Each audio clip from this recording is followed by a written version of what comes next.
everyone, and welcome back. Today we're going to be playing Azorious Oculus, and before you click off, I understand this deck has a little bit of kind of a red flag on it. However, today I'm going to show you a couple of games in which I play this game. It's all one streak that I play the fastest games I've probably played in a very long time, and we go undefeated during them.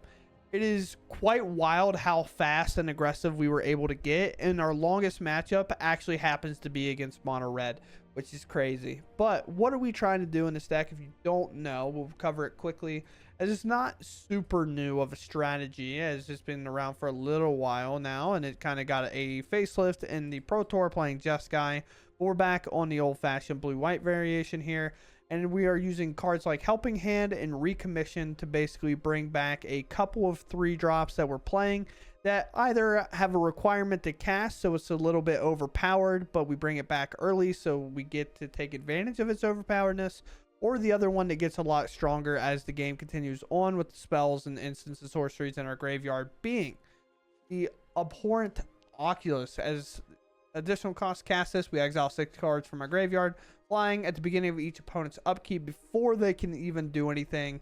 This will then trigger. Obviously, their mana is untapped. They can respond to that trigger, but we're guaranteed to kind of manifest dread. We look at the top 2 cards, put one of them face down, and if it's another creature, we can flip it face up for its mana cost, and that becomes very, very good very quickly. And then we have Hodigen, which is kind of an all-star in the blue-white variation of this deck list, where Hodigen's power is equal to the number of instants of sorcery cards in your graveyard. Instant sorcery spells you cast cost 1 less to cast, and that basically applies to every single spell we have outside of Founding the Third Path or Temporary Lockdown, which is kind of a must in the aggro meta that we're playing in currently, where Helping Hand is 1 mana already. Recommission then becomes 1 mana.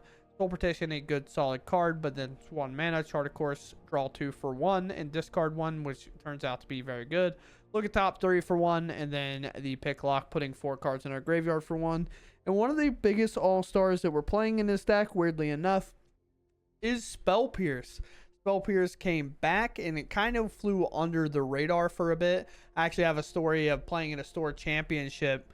We were talking where Spell Pierce had been legal for like 5 to 6, 7 years, and there was one small amount of time in between there and now that Spell Pierce has been legal, and that sword championship took place in that time it was not legal, and my opponent casted a Spell Pierce, and I told them that that currently wasn't legal and standard at the time, and they didn't believe me. They were like, there's no way, this card's been legal for literally 10 years at this point. And I said, yeah, I know. No one knows it's not legal. For whatever reason, it's illegal because it just rotated out and we forgot to put it back into format. But with that said, we're going to go ahead and dive into games. I talked way too long about Spell Pierce, but this card comes up clutch in a lot of spots today. And it's just a solid card to be playing again in a deck like this. So outside of that, we're going to see how fast we can truly win these games on the ladder in Arena. All right, getting to a first here. Not an awful hand. We'll keep. Especially considering we get a free look. We don't have like a reanimate spell in general, but you can always Chart a Course and you just discard a land or something and just play Hodigen from hand. You don't always have to discard it, but do this. We're going to cast mode number 1.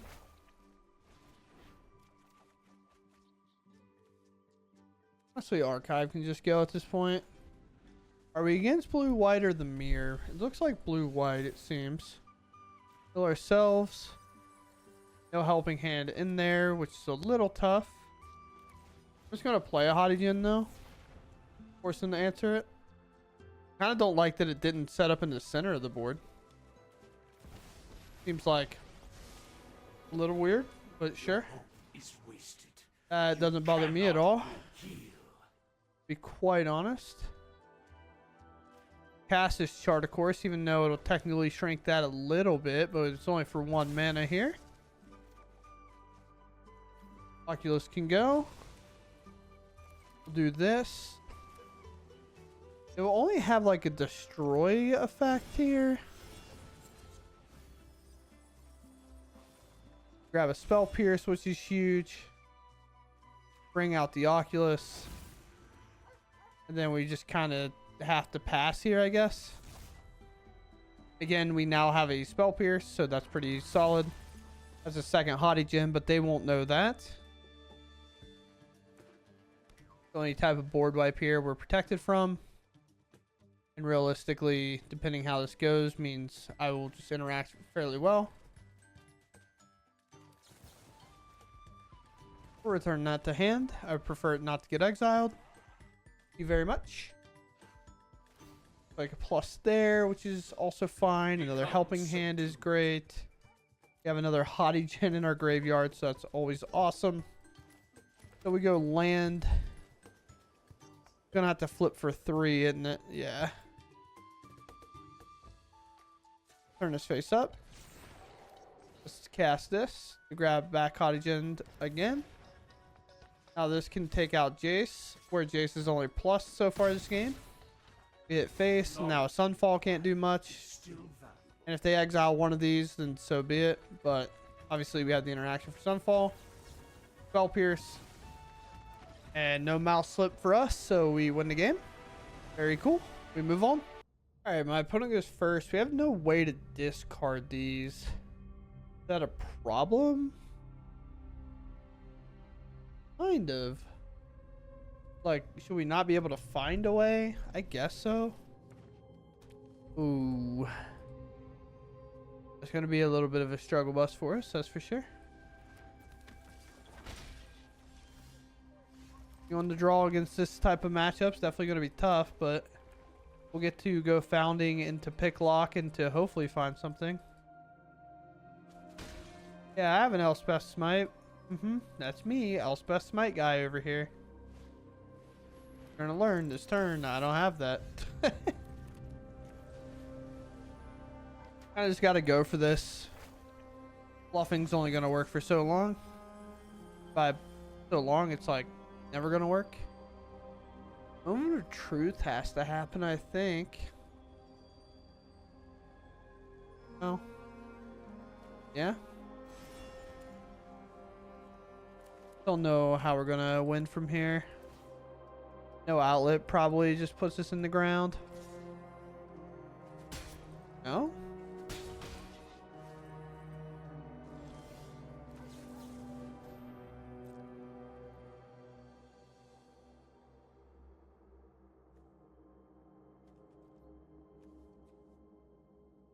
Oh boy. Well. 4 lands in a row. Yeah. 5 lands in a row. There's 6. Even though that one's not technically in a row, but it's another land. Bring this out, and I can't imagine there's a way we're not dead here. So many lands in that bin. Enough spells. Hottie Gen on at least 8 cards milled over wasn't enough to get it quite up there. Although, I mean, Oculus is now castable, I guess. Like a bright side. They didn't play a Heartfire Hero last turn, and they attacked pretty softly, so it could mean not much of an attack here. And no double strike on the Manifold Mouse. Oh, all right. Like we should. Yep. Do I? This is the game. Like, do I even keep it in? Oh, like, what happened? Like, what? All right, here we go. I mean, no card in my hand that I can necessarily bring back with this, but I am going to mill 8 cards. I'm going to Spell Pierce that because no, I'm good. I'm good on all that, actually. Like, I'm good on Storm Chaser's talent. I don't need to see it ever, actually. Hottie Gen in the bin, Oculus in the bin, Charter Course coming out. Oculus obviously going to be kind of the card we bring back because Oculus creates extra creatures, which means things like Momentum Breaker can't deal with it. We'll get rid of Adhikar here. Even though this land isn't technically turned on, that's not a problem for us. Although to some extent I want to bring out the Hottie Gen because of how that works, but let's mill ourselves a little bit more. Another Hottie Gen in the bin. We have to use recommission here because we're going to have to use it again on the following turn. So I'd much rather play my tap land here because access to the mana doesn't change anything, and founding the third path is not an awful card. Let's go Oculus. Upkeep. Oculus trigger. No flash speed sacrifice, most likely. Let's put founding under. I forgot when I surveilled that I was going to lose it to my Oculus, to be honest. I haven't played with the Oculus all too much. To keep the land drop or to not keep the land drop? I'll let it go for now. Bouncing my Oculus, okay. We hit a land drop. This comes back. Grab Helping Hand. We do Helping Hand. We bring out Hottigen for 1 mana. The best part about how aggressive our mill has been already, I just get to cast this. And with all these lands in here, it's not even like a big deal of what I exile. Our Hottigen doesn't even really get much smaller than that. This will attack. That creature's got flying, and I'm looking to get aggressive. So now what do we hit? Moment of Truth. Anakar Waste comes down. Moment of Truth makes our Hottigens bigger, so we much rather have that happen. Card, of course, now gone. But we're kind of chilling, you know? Like 10 damage in the air. 4 more on the ground. Everything's feeling kind of fine. Looks like we have a bounce effect, but holy Spell Pierce draw. We're in. None of our face down cards do anything. Me. That little spell on the stack, brother. If I don't spike it into the ground. Block Oculus. This town ain't big enough, Oculus. So we have to Spell Pierce that anyway. And the reason why we Spell Pierce it anyway is because they're gonna get to this town back, and they're gonna make me discard the card regardless. And I'd rather Spell Pierce the thing. It doesn't force me to recast my Oculus, and I get to stay aggressive with it, and they lose their only kind of blocker in play. And these decks don't really play anything outside of sometimes playing temporary lockdown, and that doesn't affect our board at all. So we're perfectly fine with just stalling them for a turn, and then they go in their turn with 3 mana because they missed a land drop and they have to figure it out themselves. So we move on. Very cool. All right, we get to go first here. We have a bounce spell, Soul Partition, the Prankster.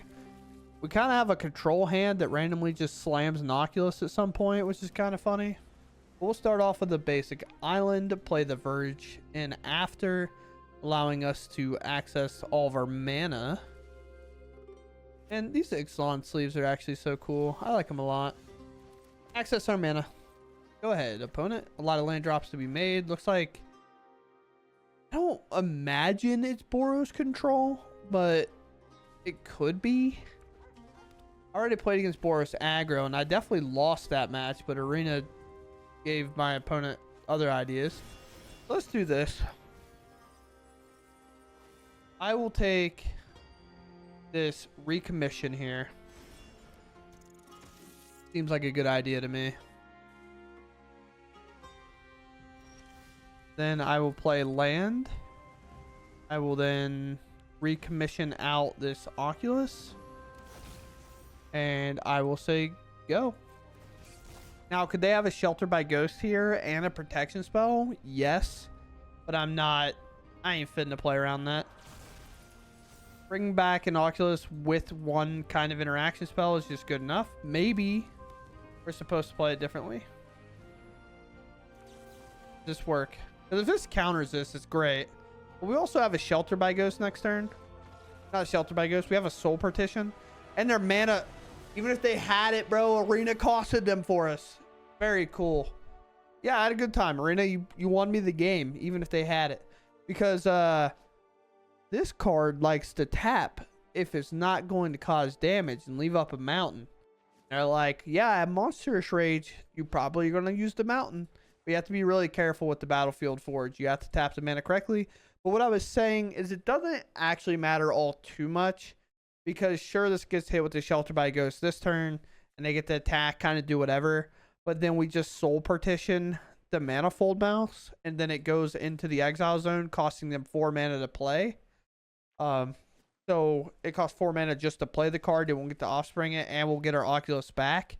So it's not like the worst thing in the world if this doesn't work, but you know, it is what it is, and we move on. Very cool. Opponent first, Surveil Land, Seagram Coast, Temp Lockdown. When we kind of have a lackluster hand, we'll keep, of course.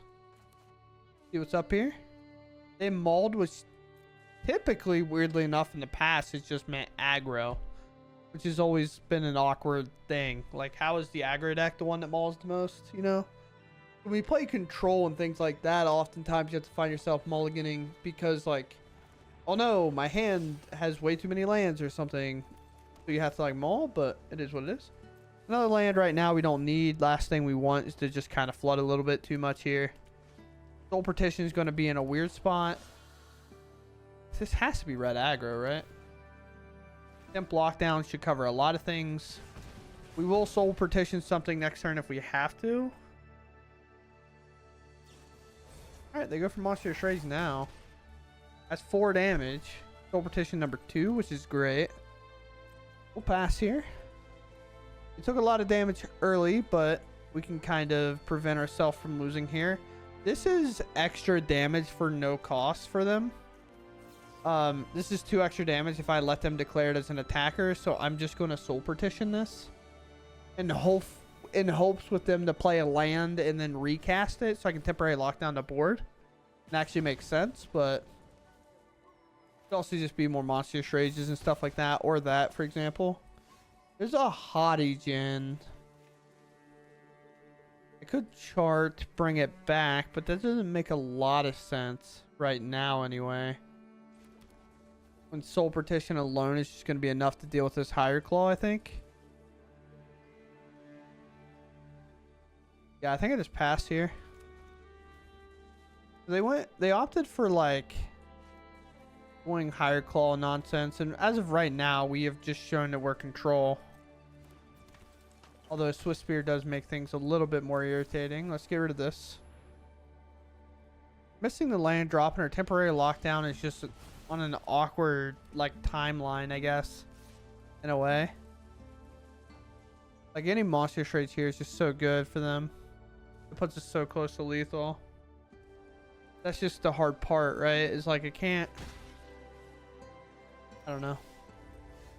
Oh, there's a Spell Pierce, which is nice. Do I just play this? Is that where I'm at? Now that land I got rid of is kind of coming back to bite me.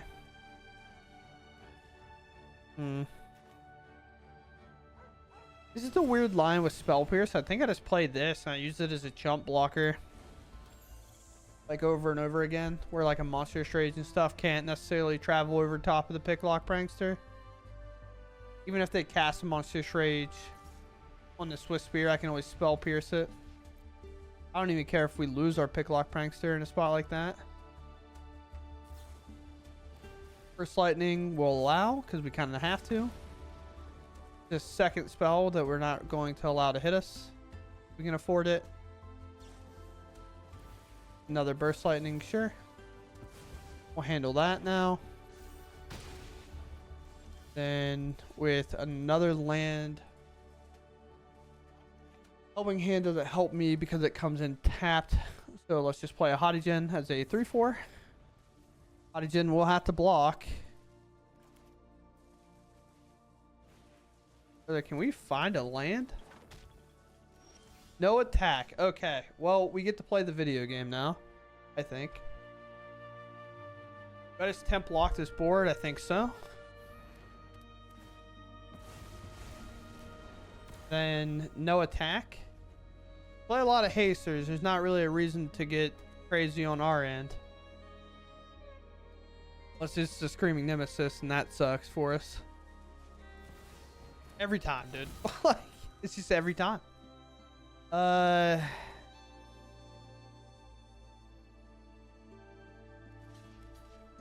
3 damage regardless, and I can't gain life in this matchup anyway.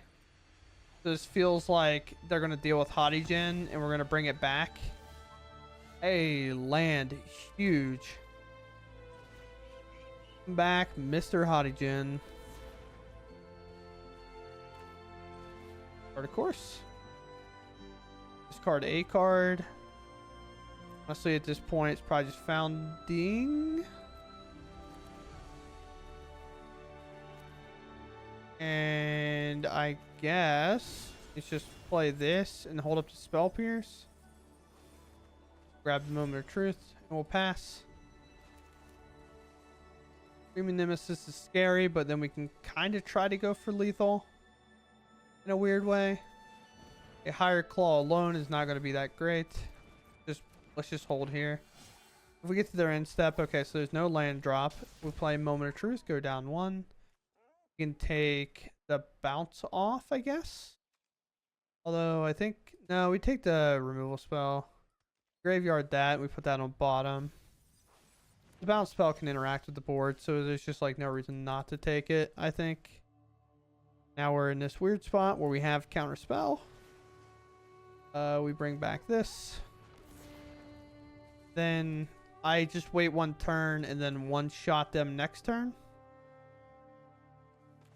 Both of these cards are castable. Actually, I guess I just hit them, right?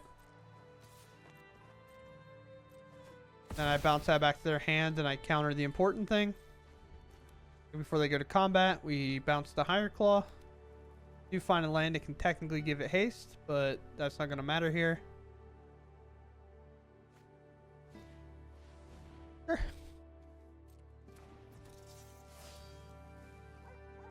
This situation with 1 card in hand, I don't really care what happens. We're going to bounce that. And Spell Pierce should have this covered. Very cool. Came out pretty hot on their end. The temporary lockdown got weird. Right, we get to go first here. Our hand's pretty solid. We have a Chart of Course to get Hottigen in the graveyard. We just have to find a way to bring it back to make that worth it. Or just an extra blue mana to just play it from hand at some point. And our hand outside of that is pretty controlling. So we're kind of good on all fronts there. Or my opponent puts a Hopeless Nightmare in play. We don't really want to bounce that right now. I'd much rather wait, I think. And there's a Picklock Prankster. Could have went for Chart of Course, maybe to find that land, but if they try to sack this token, I think I'll look to remove it. So now they'll get to... Weird. Now they'll get to put a counter on this Warden if they want. Here.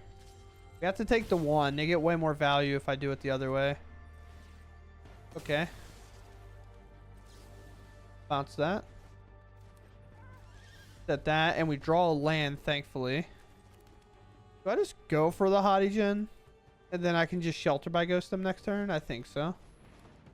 Because if this stays, the amount of value we get with Chart of Course, Picklock Prankster, Soul Partition, and all that works out so well. So a Warden into a Shelter by Ghost is like semi-scary, but it's actually not that bad. Another Warden. It's Jeskai. This isn't the Oculus deck, is it? Recommission's good. I don't know if right now I necessarily care about graveyarding anything. I think I want my cards. Do I want to attack? I guess I don't want to attack. I thought I did for a second, but then like looking at the field, and thankfully I didn't. So I was able to discard this and bring it back. It's like cheating. Alright, opponent, I would like to say go ahead. I'll put another Oculus under the ground. Okay, my bad. I almost punted. Sure, dude. Then what? We just Soul Partition whatever creature they try to shelter. Novice Inspector, sure. This could also just be Jeskai Convoke. Typically, Convoke has been otherwise played. So we can do something really fun here. I always enjoy doing this. We've noticed that they only have a blue and red available. So they're going to target that. Honestly, sure. I'll take that all day. take their scry if they want to. Moment of truth. Maybe here. Pick Lock Prankster most likely, honestly. And then grab this helping hand back. And then we look to do what I have so often hated. Honestly, I think I'll take a turn here. Yeah, that's exactly what we want here. Graveyard, bottom. Go for that land, get that little extra value. Temporary lockdown this entire board. And then just slug my opponent for 11. Okay, cool. Yeah, temporary lockdown. Pretty good. It's a pretty good card. They conceded so fast at combat that our Oculus is triggering currently, and we're on their upkeep. I'm pretty sure in the animation, Haughty Djinn is the only creature that actually hit our opponent. If you watch it, Oculus, I don't even think got there, and we're already on their upkeep now. That's funny. Very cool. That's sick. That's sick. Okay, so here we are. As you can tell, we won very quickly. I think there was one game in which we probably could have lost, being that first aggro matchup in which our opponent just kind of randomly conceded, which was weird enough on its own. But with that said, this deck has a lot of play, a lot of different lines to take to kind of fight off a lot of different decks. And it's not really crazily all in either, where we're getting to play a lot of interaction, getting to do a lot of things to kind of mess with our opponent and get to play against our opponent.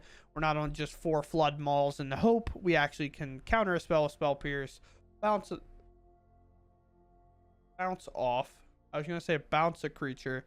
We can actually bounce stuff that matters when we need to, or temporary lockdown something, or soul partition something, which is very good for us in the long run. And then we are just quick enough to kind of get under those late game decks like Domain or something like that, with how fast Oculus can get there, and Haughty Djinn, and also the fact that these cards themselves dodge temporary lockdown, being one of the main kind of board wipes per se that's being played in the meta right now.